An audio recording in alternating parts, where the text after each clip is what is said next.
자, 고전시가 가나다 해가지고 시조 3개 나와 있는 거 볼 건데 시조는 언제부터 시작됐어? 옛날 신라? 다음 고려 신라 고려시대에 4대 부들이 만들죠. 뭐야? 역시 한국 사람 이름들 자, 봅시다. 그래서 고려시대에 쓰인 시조 중에 대표적인 게 이거야. 그래서 시조는 고려 때부터 작성되기 시작해가지고 조선 때 전성기를 맞고요. 그리고 조선 전기에서 후기로 넘어가기 시작하면서 기녀시조 그리고 평민들이 사용하는 사설시조라고 하는 게 등장하기 시작합니다. 그래서 가시조 같은 경우에는 고려시대에 신돈과 공민왕이라고 하는 존재를 좀 알아야지 이해하기가 쉬운데, 공민왕은 고려시대 임금이고, 그치? 신돈 뭐 하는 사람이야? 간신, 그치?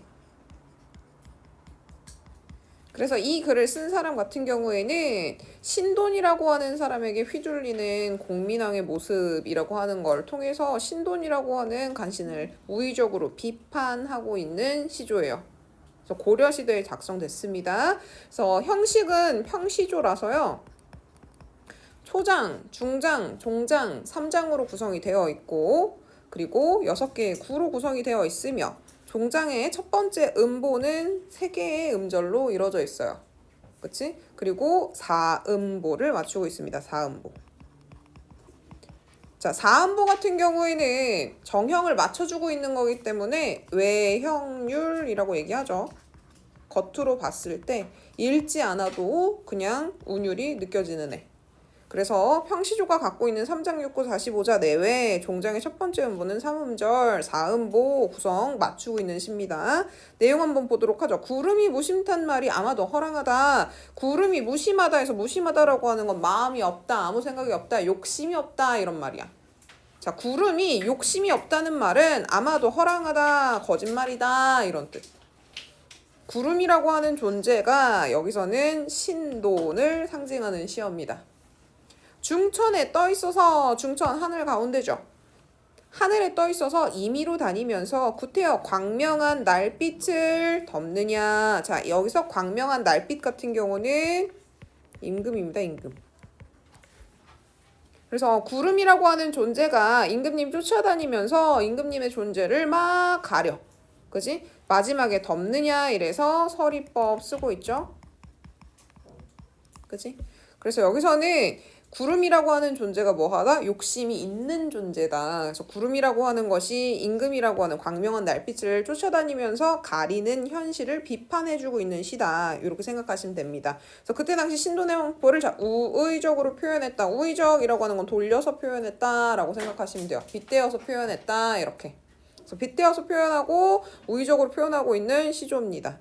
여기 보면 덮느냐 같은 경우는 물음, 음운문, 서리 이렇게 다 표현이 가능하고요. 그치? 그 다음에 말을 건네는 방식을 사용한다 라고 되어 있지. 말을 건네는 방식, 다른 말로 구어체 쓰고 있다 이렇게 생각하시면 됩니다. 어려운 거 있어? 없지. 그래서 구름이 무심타에서 이 구름이 신돈이다. 그래서 광명한 날빛은 임금이다. 이것만 생각하시면 내용적인 특징 같은 경우에는 이해 안 되는 거 없을 거고, 표현상 특징 같은 경우도 그렇게 많지 않죠. 그래서 덮느냐 같은 경우에 물음을 통해서 말 건네는 방식 쓰고 있다. 그치? 그래서 구름이랑 광명한 날빛을 보시면 세모 동그라미 되어 있지? 그래서 대조적인 시어 사용하고 있는 거야. 대조적인 시어. 시어를 대조하고 있다. 대조적 시어를 사용하고 있다. 그래서 우의적으로 표현한다 해서 표현상 특징도 그렇게 어렵거나 복잡한 거 없어요. 자, 여기까지 질문 없지? 그럼 뒤에 시조로 넘어갈게. 자, 뒤에 시조 같은 경우에는 대표적인 사대부 시조고요. 시조에서 주로 다루는 내용 중에 하나인 자연 친화적인 사상이 나타나고 있는 시조입니다.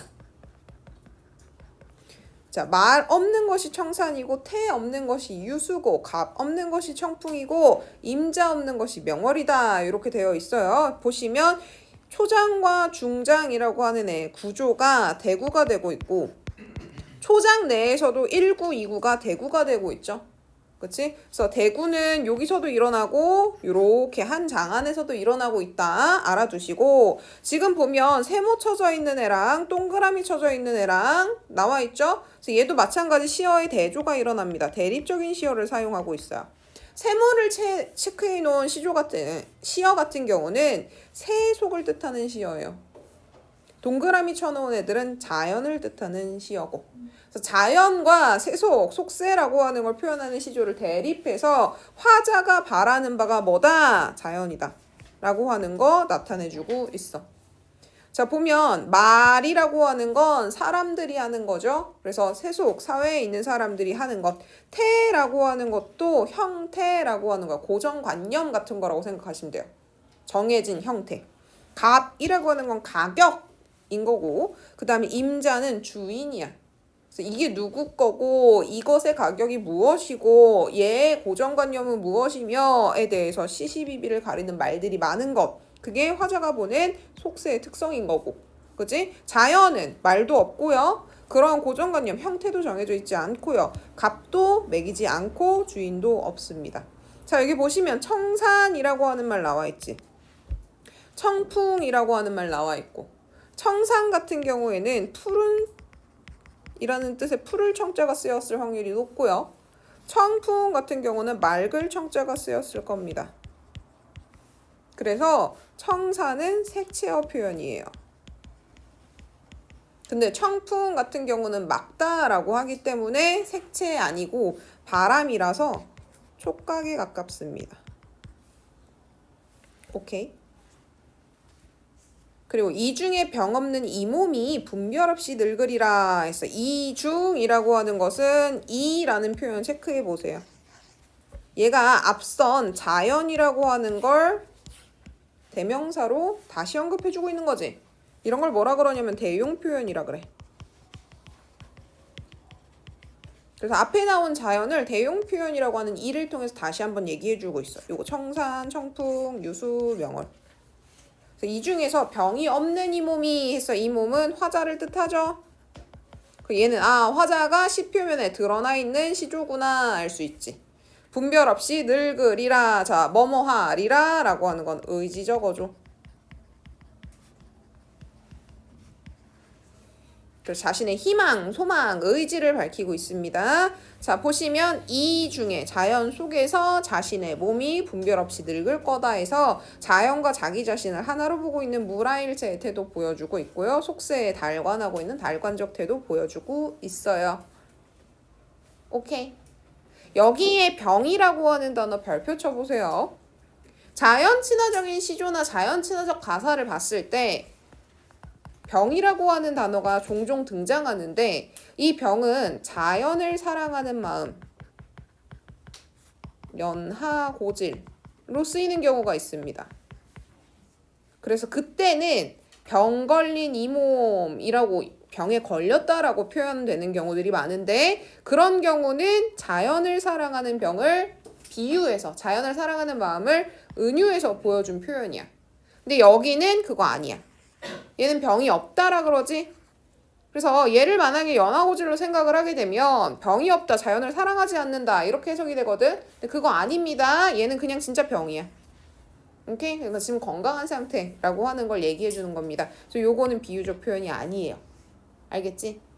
정철의 가사 같은 경우에는 자기가 뭐 이렇게 병 걸려가지고 누워있었다 막 이런 얘기한단 말이야. 진짜 병이 아니고 걔는 자연을 사랑하는 마음 요런 걸 비유적으로 한 애야. 그래서 요거 이렇게 밑줄 쳐놓고 이거랑 같은 의미로 쓰인 시어 찾으라고 하시면 그냥 형태 똑같이 생긴 거 찾으시면 안 되고 연하고질이라고 하는 거 은유한 표현인지 아니면 그냥 병을 얘기하는 건지 구별해서 보실 수 있어야 됩니다. 오케이. 그래서 나 시조 같은 경우도 질문 있을까? 그래서 여기서 중요한 건 대조, 대립, 대구 이런 거 쓰이고 있다. 봐봐. 임자 없는 명월이라 이랬지. 이거 무슨 어조야? 라로 끝났으니까 명령이야? 아니죠. 이거는 영탄에 가깝습니다. 오케이. 그래서 임자가 없는 명월이구나. 이렇게 해석하시는 게 나아요. 오케이. 자, 그 다음에 다시조 한번 보도록 할게요. 작자 미상의 시조고 얘는 중장의 길이가 늘어나 있네. 사설시조예요. 자, 사설시조고 요 마지막에 온놈이 온말하여도 이미 짐작하소서 네모쳐서 별표 쳐놔. 자, 이 말은 관용적인 표현이야. 관습적 표현. 관습적 표현이 조금 더 맞겠네요. 관습적. 사람들이 습관적으로 자주 쓰는 표현이었다고. 그래서 온 놈이 온 말을 하여도 이미 짐작하소서라고 하는 내용이 들어가는 시조가 또 있어. 그래서 개함이 개함이 불개함이 이래갖고 나타나는 시조 있어. 모르죠? 그래서 여러분 문제 나눠주면 거기에 써 있어. 그래서 그때 다시 한번 설명할게요. 자, 보면 여기서 온 놈이 온 말을 다 하여도 이미 짐작하소서의 이미요. 처음 시작은 임금으로 시작합니다. 근데 얘가 지금 형태가 사설시조죠. 작자 미상이죠. 그래서 이 말이 사람들한테 엄청나게 큰 감명을 주면서 민간으로 퍼져나가. 그래서 사람들이 유사한 상황이 되면 그냥 갖다가 쓰는 관습적 표현이 된 거야. 그래서 얘 같은 경우는 생긴 거는 사설시조지만 해석할 때 이 임이라고 하는 존재를 임금으로 해석하면 내용이 훨씬 수월합니다. 알겠죠? 자, 요 앞에 나오는 말은 종장에 요런 관습적 표현이 나왔어. 앞에 나오는 말은 다 무슨 내용이냐면 말도 안 되는 내용이 나와. 다른 시조도 마찬가지야. 이렇게 끝날 때 요 앞에 나오는 애들은 다 말도 안 되는 내용이 나와요. 그래서 보자. 대천 바다 한가운데 중침 새침이 빠졌다. 이래. 대천 커다란 바다 한가운데에 중침 중간 사이즈 바늘, 새침 가는 바늘이야. 자, 가는 바늘, 중간 바늘. 자, 크기 면에서 대천 바다랑 대조되는 시어, 대립되는 시어입니다. 자, 바다에 바늘이 빠졌어. 찾을 수 있어, 없어? 없죠. 그런데 여기선 뭐라고 하냐면 연암은 사공놈이, 그래서 연암은 10마리 10여 명 할 때 10명을 얘기해. 열댓 명 이렇게 생각하면 돼. 열댓 명의 사공들이 끝이 무딘 상아떼를, 자, 상아떼라고 하는 건 노예요. 노. 자, 노라고 하는 애는 사이즈가 기본적으로 사람 키만 해. 그지? 근데 그게 끝이 거기다 무디대.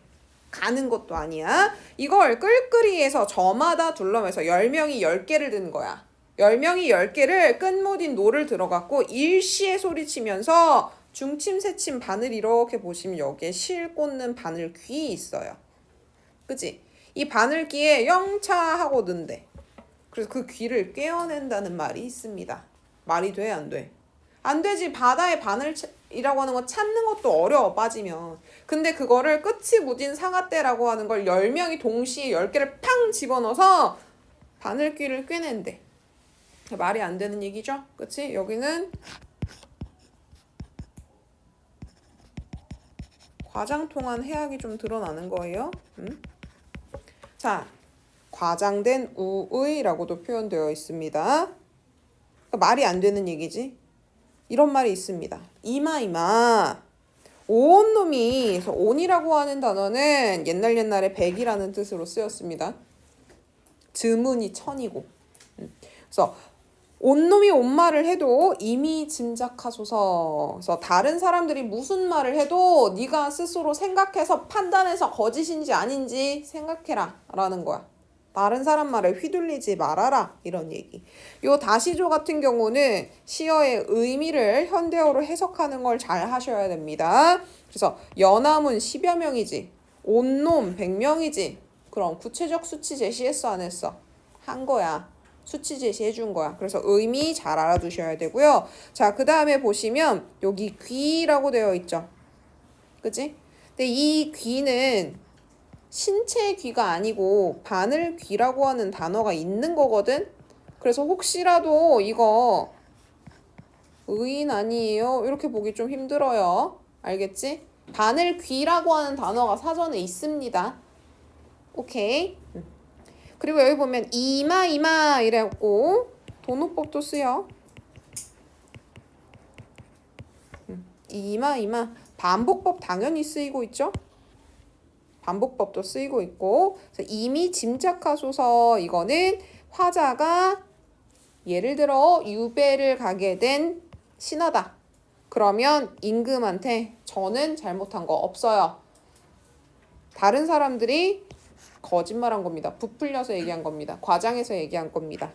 그래서 자신의 결백을 강조하는 내용으로 나타나. 그래서 이미 짐작하소서 이 부분 같은 경우는 임한테 부탁하는 말이야. 당부하는 말이고 자신의 소원, 소망, 바라는 바야. 임을 탓한다고 하면 돼, 안 돼? 안 돼. 오케이? 신하 입장이 된 사람이 임금님한테 잘못했어요. 임금님 왜 똑바로 들으셔야지 남의 말을 휘둘리세요. 이런 의미로 받아들이시면 안 됩니다. 잘못한 사람은 누구야? 온 놈들입니다. 온 놈들. 오케이? 그래서 화자가 잘못했다라고 생각하는 사람은 온 놈이고 이미 짐작하세요라고 하는 사람은 임이라고 하는 존재는 그 사람들한테 휘둘리지 않게 나를 좀 돌아봤으면 좋겠어요라고 하는 의미야. 그래서 비판의 대상이라고 보시면 안 돼요. 이 사람들이 비판의 대상이지. 그래서 개암이 그애암이 불개암이라고 하는 애도 얘랑 똑같은 구조야. 거기는 여기에 무슨 얘기가 나오냐면 허리가 부러진 개미가 발도 막 혹이 났어. 앞발이 혹이 났는데 강물 있죠? 강물에 허리를 뚝 하니 얘가 입으로 끊어갖고 물어갖고 산 건너서 올라왔대. 말이 돼, 안 돼? 안 되죠. 그치? 그래서 말도 안 되는 상황 제시해놓고 온놈이 온 말을 해도 이미 짐작하세요. 이렇게 끝나는 시조가 나와요. 알겠지? 자, 여기서 질문 있어? 없어요. 자, 그러면 뒤로 넘어갑시다.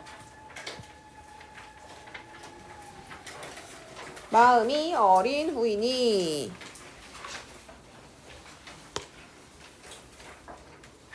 자, 이 시조 같은 경우에는 서경덕이라고 하는 사람이 지었어. 여기서 윤리하는 사람이 있어. 서경덕 알아야지 그럼. 뭐 하는 사람이야? 저런이 안 나와요. 안 나온다고요? 나와요. 이 사람이 이황한테 엄청난 영향을 준 사람 아니야? 작년이라 까먹은 거 같아. 아, 그래요. 그래서 서경덕은요, 선생님 여기 써놨어. 송도 3절 중에 하나인데 송도 지역은 개성 얘기하는 거야. 개성. 지금 인천의 송도가 아니고. 응? 개성 지역에서 유명한 세 개가 있어. 개성이 아니지. 평양인가? 개성 맞아요. 미안. 유명한 세 개가 있는데 첫 번째 박연 폭포 이름이야. 두 번째 황진이. 그리고 세 번째가 서경덕이야. 그러니까 뭐 송도 지역을 빛낸 뭐 세 가지 특산물 이런 느낌이야. 그래서 서경덕이라고 하는 사람은 황진이랑 관계가 있는 사람이거든. 자, 황진이가 그때 당시에 어마어마하게 유명세를 타고 있었던 기녀야. 못 꼬시는 남자가 없다는. 그래서 서경덕이라고 하는 사람은 어떤 인물이냐? 어떤 사람이 꼬셔도 안 넘어간다는 인물이야. 유학자야. 대표적 유학자. 그래서 황진이가 서경덕을 꼬시러 갔지. 근데 유일하게 안 넘어간 사람이 서경덕이에요. 황진이의 이야기들 중에 남성을 꼬시겠다라고 하는 목적을 황진이가 갖고 덤볐을 때 실패한 사람 딱 한 명, 서경덕. 그래서 서경덕한테 황진이가 엄청난 감동을 받아. 그래서 서경덕 밑에 제자로 잠깐 들어가요. 그래서 서경덕한테 유학에 대해서 배웠다라고 하는 이야기가 있습니다. 오케이? 그래서 서경덕이라고 하는 사람 잘 기억해 두세요. 자, 그래서 이 시조를 뭐라고 해석하냐면 이 그가 황진이다라고 해석하는 경우가 있어. 그래서 제자인 황진이가 자신한테서 가르침을 받고 떠나가거든. 그래서 그런 황진이를 기다리는 마음을 쓴 시조다 이렇게 해석하는 경우가 있어요. 근데 뭐 알 수 없지 그거야. 그냥 그렇게 해석하는 경우가 있다라고 생각하시면 됩니다. 자, 마음이 어린 후이니. 그래서 어리다라고 하는 건 중세시대 의미 어리석다란 뜻이죠. 마음이 어리석은 다음이다. 그래서 하는 일마다 다 어리석다. 자, 그럼 이때 자신이 하는 일이 무엇이냐? 그게 요 뒤에 나와.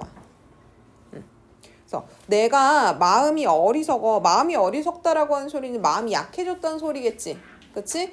즉 다른 말로 하면 임에 대한 그리움.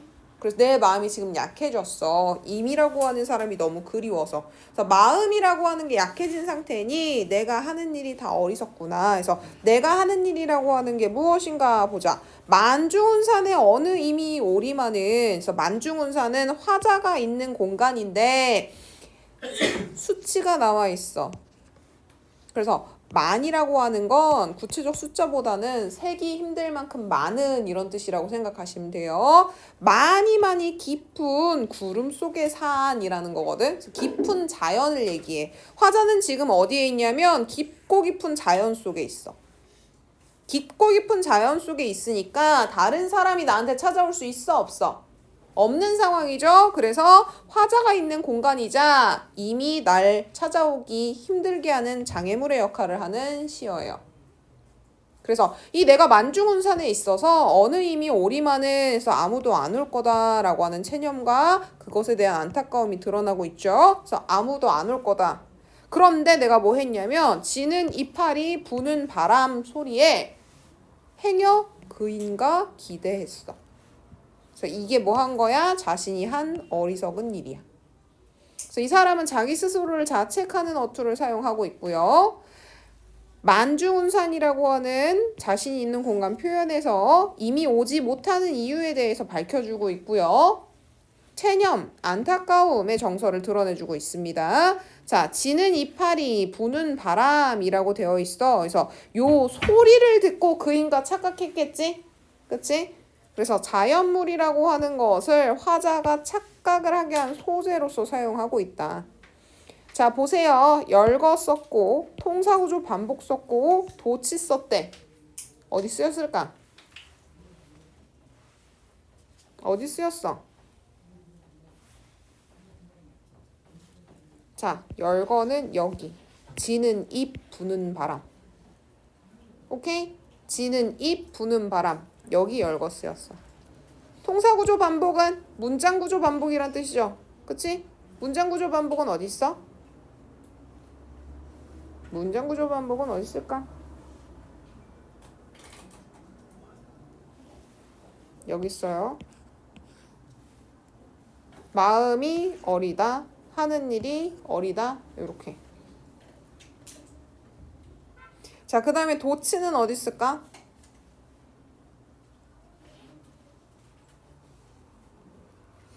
자, 이 하는 일이 뒤에 제시되어 있지. 그지? 그래서 사실은 요게 먼저 나와야죠.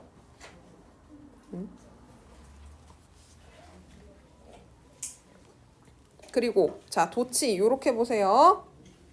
만중운산의 어느니 오리마는 지는이 푸는 바람에 이래놨지. 이거 부사어지. 맞니? 부사어는 원래 뭐 앞에 들어와야 돼? 서술어 앞에 와야 돼. 그치? 근데 요게 지금 맨 앞으로 빠져 있어. 내가 어느 임 오리마는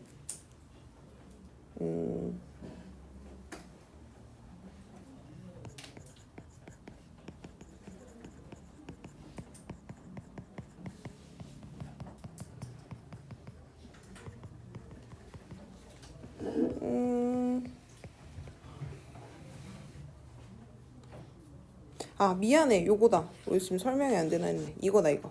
만중운산의 어느니 오리마는 이래 놨지? 이렇게 바꾸셔야죠. 여기지, 여기. 요렇게. 자, 그리고 통사구조 반복 요렇게도 볼 수 있어요. 만중운산에 행여 지는이 부는 바람에. 요렇게도. 자, 그러면 요 중장이랑 종장은 어떻게 해석하시면 되냐면 얘를 굳이 구태여 앞으로 빼서 도치해낸 이유가 밑에 있는 종장의 구조랑 맞추기 위해서다. 이렇게 생각해 주시면 될 것 같아요. 오케이? 그래서 열거는 여기 쓰였고요. 통사구조 방법 같은 경우에는 요렇게 그리고 요렇게 생각해 주시면 됩니다. 여기 그치? 그 다음에 도치법 같은 경우에는 어느 임이 만중운산에 오리마는 요게 원래 문장인데 얘가 앞으로 지금 빠져 있다. 오케이? 그래서 요거 잘 체크해 두십시오. 그래서 여기서 그라고 하는 인물이 황진이다. 이렇게 보는 경우가 있고, 그게 아니더라도 이 그인가노라 같은 경우는 내가 기다리는 임이겠지. 그치? 자, 여기 보면 과장법 쓰였어요 라고 하는데, 그건 왜 그러냐면 이 만중운산이라고 하는 선생님 만이라고 하는 건 셀 수 없이 많은 이렇게 얘기했지. 그래서 자신이 거처하고 있는 곳이 그만큼 깊은 자연이에요 라고 하는 표현을 사용하고 있을 때 만중이라고 하는 표현을 써서 과장법 쓰고 있다 라고 보고 있어요.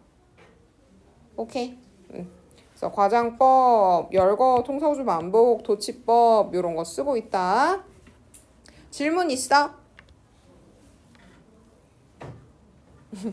자, 그러면 뒤로 넘어가자.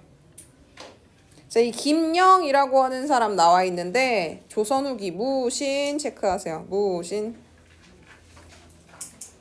자, 이 사람 같은 경우는 사대부가 아니고 사대부들은 이제 문신이죠, 문신. 이 사람 같은 경우에는 장군이야, 장군. 조선 후기에 활동했던 사람이에요. 자, 연을 심어 실을 뽑아 긴 노끈 비비어 걸었다가 저기서 연이라고 하는 건 연꽃이야, 연꽃. 자, 연꽃에서요 실을 뽑아서 노끈을 만든대. 어떻게 만들어? 실이라고 하는 걸 이렇게 비벼서. 오케이? 실을 비벼서 노끈을 만들어. 사랑이 그쳐갈 때 찬찬 감아매겠다. 그래서 사랑이 끝나갈 때 그 사랑이라고 하는 걸 감아매겠다 이랬지. 사랑이라고 하는 건 눈에 보여 안 보여? 안 보여. 그래서 추상적 관념이에요. 근데 그걸 감아서 매겠다 해서 눈에 보이게 표현해주고 있지.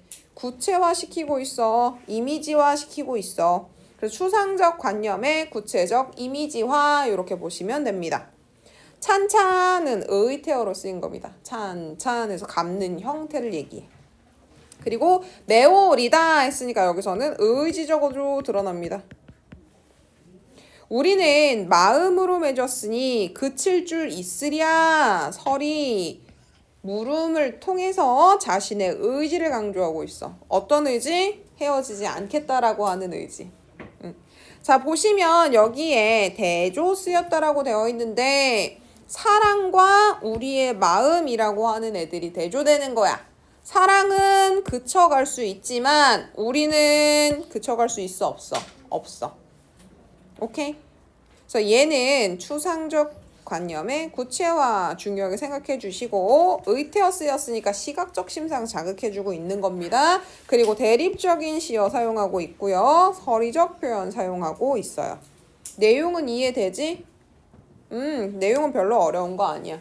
그래서 너와 나 사이의 인연이 끝나갈 때쯤 끝나지 못하도록 너와 나 사이의 사랑이라고 하는 걸 감아서 헤어지지 않겠다라고 하는 얘기. 자, 그 다음에 얘 보자.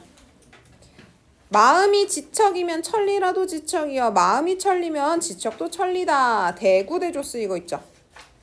그래서 마음이 지척이면 천리도 지척, 마음이 천리면 지척도 천리. 이래서 초장과 중장에 대구가 쓰이고 있고 마음이랑 여기 초장 보시면 마음이 가까워. 지척이라고 한 건 요만큼이야.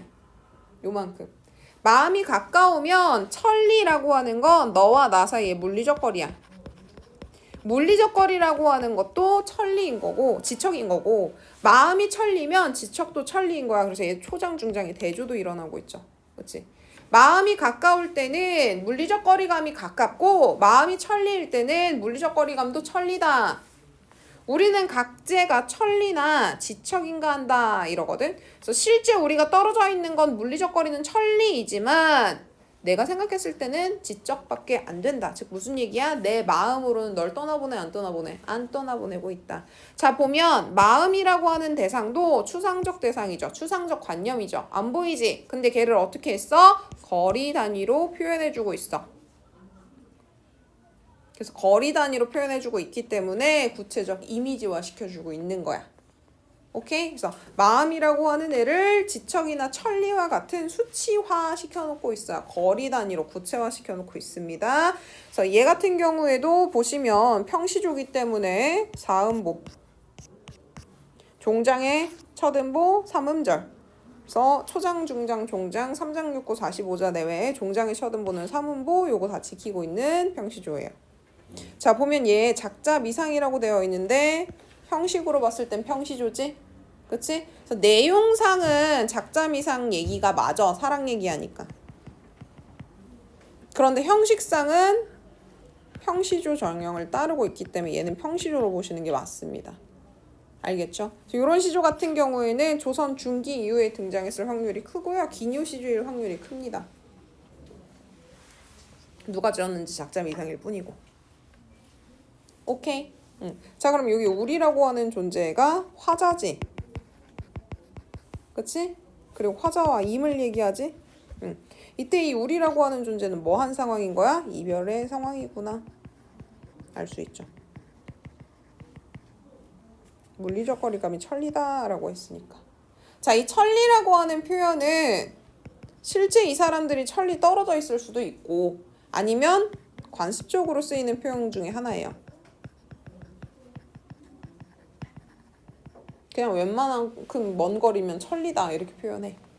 유배가사 같은 데도 보면 웬만큼 그냥 다 중앙에서 멀어졌으면 천리다 이렇게 얘기하죠. 자, 그 다음에 마지막 시조 볼게요. 가슴에 구멍을 둥시렇게 뚫고 왼 새끼를 누운 길게 너슷너슷 꼬아 해서 새끼라고 하는 건 새끼줄을 얘기하는 거거든. 지푸라기를 왼쪽으로 쭉쭉 비벼갖고 새끼를 만들면 그게 왼 새끼야. 오케이? 그럼 오른쪽으로 돌려서 만들면 오른 새끼겠지 뭐. 자, 그래서 가슴에 구멍을 뚫어놓고 새끼줄이라고 하는 걸 너슷너슷 꼬아서 이게 가슴이라고 치자. 그럼 여기 구멍을 팍 뚫어서 거기에 내가 만든 왼 새끼를 넣어. 그리고 양 끝에서 사람이 이 줄을 톱질하듯이 슬근슬근 왔다 갔다 하는 거야. 그럼 그거 얼마나 아프겠어. 그지? 얼마나 아프겠어? 근데 나나 남이나 다 그것은 견딜 수 있대. 그런데 임과 헤어지고 살라고 하면 그것은 못하겠대.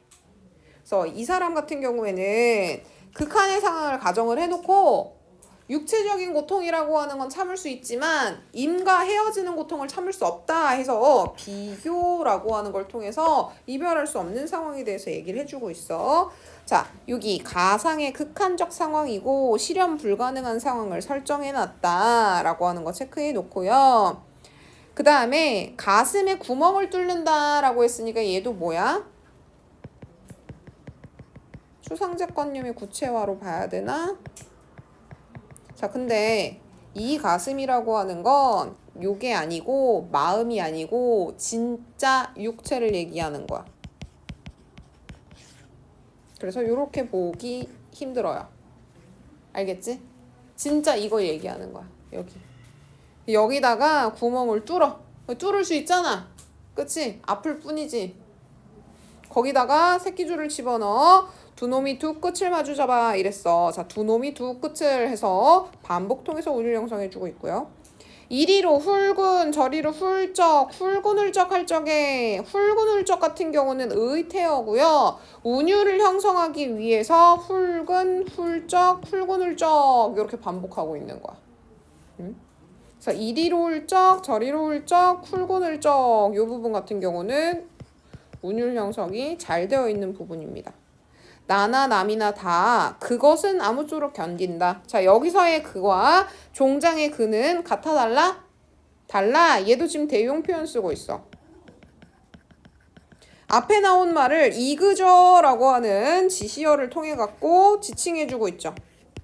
그래서 이 그는 육체적 고통, 가슴에다 구멍 뚫고 새끼를 집어넣어서 슬근슬근 하는 거 얘기하는 거고, 여기서 그라고 하는 건 임을 여의고 살라고 하는 이별의 상황을 얘기하는 거고. 그러면 여기 나와 있는 대용 표현은 서로 대조되는 거지. 그치?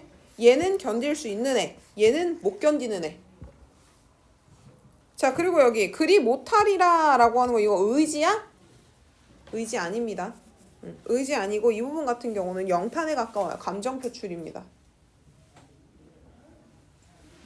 이거는 의지라고 보기 힘들어요. 자, 입 열고 살라면 이 부분 가정 해놓고 있지. 가정. 그래서 가상의 극한 상황, 실현 불가능한 상황이라고 하는 거 설정해놓고 의태어 사용하고 있고 반복 통해서 운율 형성해주고 있고, 그치? 그리고 대용 표현 사용하고 있고 대용 표현이 서로 대조되고 있는 상황 나타나고 있고요. 입 여의고 살라 하면 해서 여기에 가정 쓰이고 있고 못하리라 이 부분은 의지가 아니라 영탄이라고 보는 게 맞다. 오케이. 자, 여기까지 질문. 자, 그러면 시조 수업은 여기까지 하도록 하죠.